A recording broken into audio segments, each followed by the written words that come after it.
pagi anak-anak ibu semuanya. Sekarang kita jumpa lagi dengan Ibu Nurbaiti dalam mata pelajaran PPKN. Adapun materi kita yang lalu adalah lembaga-lembaga negara menurut Undang-Undang Dasar Negara Republik Indonesia tahun 1945, yaitu Mahkamah Agung, Mahkamah Konstitusi, dan Komisi Yudisial. Sekarang kita lanjutkan dengan materi tata kelola pemerintahan yang baik. Adapun tujuan pembelajaran kita adalah peserta didik dapat menelaah penerapan nilai-nilai Pancasila dalam kehidupan bermasyarakat dan berbangsa dalam melaksanakan tata kelola pemerintahan yang baik. Baca buku PPKN kelas 10 halaman 86. Ya. Tata kelola pemerintahan yang baik. Di Indonesia, tata kelola pemerintahan yang baik merupakan suatu penyelenggaraan manajemen pembangunan yang solid dan bertanggung jawab, sejalan dengan prinsip demokrasi dan Pancasila, agar sesuai dengan tujuan dan cita-cita bangsa. Tata kelola pemerintahan tidak hanya berlaku untuk pemerintah pusat, melainkan juga bagi pemerintah daerah. Maka dapat disimpulkan bahwa tata kelola pemerintahan yang baik berlaku bagi setiap jenis pemerintahan, baik itu daerah maupun pusat. Tata kelola pemerintahan yang baik terdapat 3 unsur pokok yang bersifat sinergis. Yang pertama, unsur pemerintah yang dipercaya menangani administrasi negara pada suatu periode tertentu. Kedua, unsur swasta atau wirausaha yang bergerak dalam pelayanan publik. Ketiga, unsur warga masyarakat.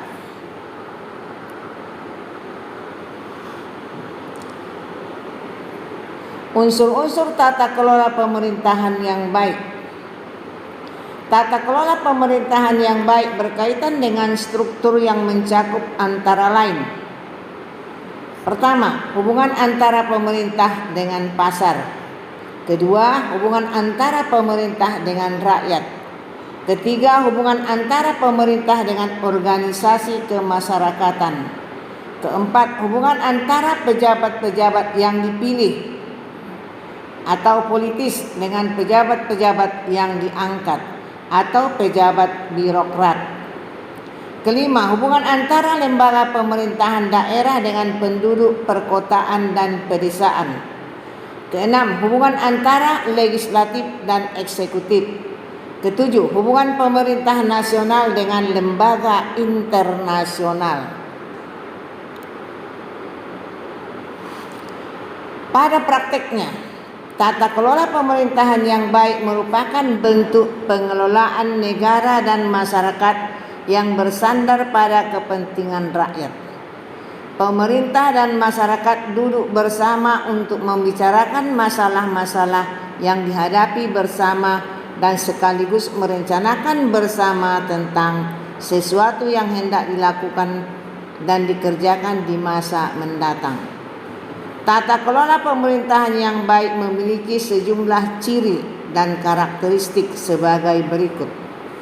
Yang pertama, terwujudnya interaksi yang baik antara pemerintah, swasta, dan masyarakat, terutama bekerjasama dalam pengaturan kehidupan sosioekonomi. Kedua, komunikasi, adanya jaringan multisistem atau pemerintah, swasta, dan masyarakat yang melakukan sinergi untuk menghasilkan output yang berkualitas.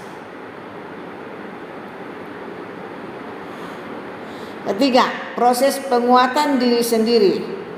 Ada upaya untuk mendirikan pemerintah dalam mengatasi kekacauan dalam kondisi lingkungan dan dinamika masyarakat yang tinggi. Keempat, keseimbangan kekuatan dalam rangka mewujudkan pembangunan yang berkelanjutan.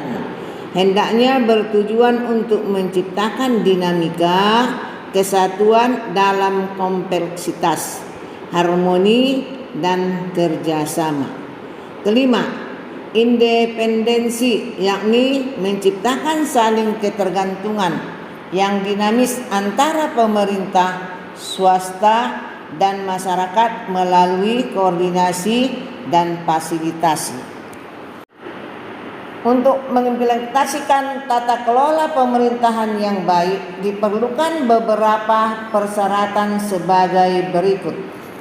Yang pertama, mewujudkan efisiensi dalam manajemen pada sektor publik, antara lain dengan memperkenalkan teknik-teknik manajemen perusahaan di lingkungan administrasi pemerintah negara dan melakukan desentralisasi administrasi pemerintah. Kedua, terwujudnya akuntabilitas publik. Sesuatu yang dilakukan oleh pemerintah harus dapat dipertanggungjawabkan kepada masyarakat. Ketiga, tersedianya perangkat hukum yang memadai berupa peraturan perundang-undangan yang mendukung terselenggaranya sistem pemerintahan yang baik.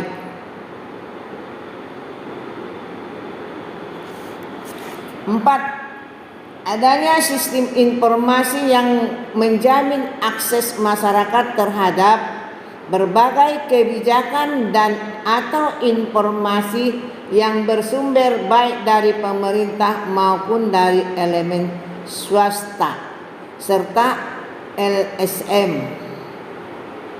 Kelima, adanya transparansi dalam perbuatan kebijakan dan implementasinya, sehingga hak-hak masyarakat untuk mengetahui keputusan pemerintah terjamin. Salah satu wujud tata pemerintahan yang baik yaitu adanya citra pemerintahan yang demokratis. Pemerintahan yang demokratis merupakan landasan terciptanya tata pemerintahan yang baik. Pemerintahan yang demokratis menjalankan tata pemerintahan secara terbuka terhadap kritik dan kontrol dari rakyat. Sekian dan terima kasih. Adapun kesimpulan dari materi kita pada hari ini adalah tata kelola pemerintahan yang baik adalah merupakan suatu penyelenggaraan manajemen pembangunan yang solid dan bertanggung jawab sejalan dengan prinsip demokrasi dan Pancasila agar sesuai dengan tujuan dan cita-cita bangsa. Ingat, persiapkan diri pada materi yang akan datang yaitu partisipasi warga negara dalam sistem politik di Indonesia. Apabila ada hal-hal yang kurang dimengerti, Ibu akan buka sesi tanya jawab dalam Discord. Demikianlah pembelajaran kita pada hari ini. Jaga kesehatan, tetap di rumah. Terima kasih atas perhatiannya. Semangat pagi.